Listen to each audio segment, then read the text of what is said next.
পরম করুণাময় ও দয়ালু আল্লাহর নামে শুরু করছি। সূরা আল মাইদা, বাংলা অর্থ, আয়াত সংখ্যা 20।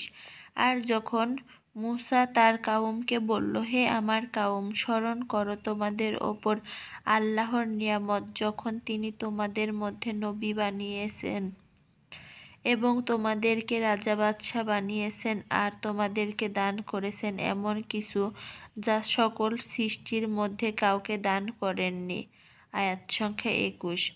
হে আমার কাউম, তোমরা পবিত্র ভূমিতে প্রবেশ করো যা আল্লাহ তোমাদের জন্য লিখে দিয়েছেন এবং তোমরা তোমাদের পেছনে ফিরে যেও না, তাহলে ক্ষতিগ্রস্ত হয়ে প্রত্যাবর্তন করবে। আয়াত সংখ্যা 22।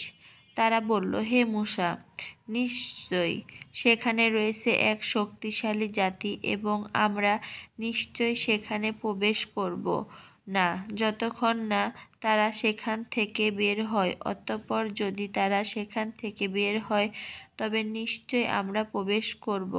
আয়াত সংখ্যা 23। যারা ভয় করে তাদের মধ্য থেকে এমন দু ব্যক্তি বলল, যাদের ওপর আল্লাহর নিয়ামত দিয়েছি, তোমরা তাদের নিকট দরজা দিয়ে প্রবেশ করো।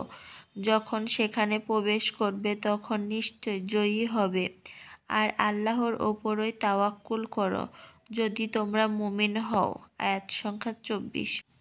তারা বলল, হে মূসা, আমরা সেখানে কখনো প্রবেশ করব না যতক্ষণ তারা সেখানে থাকে, সুতরাং তুমি ও তোমার রব যাও এবং লড়াই করো, আমরা এখানেই বসে রইলাম।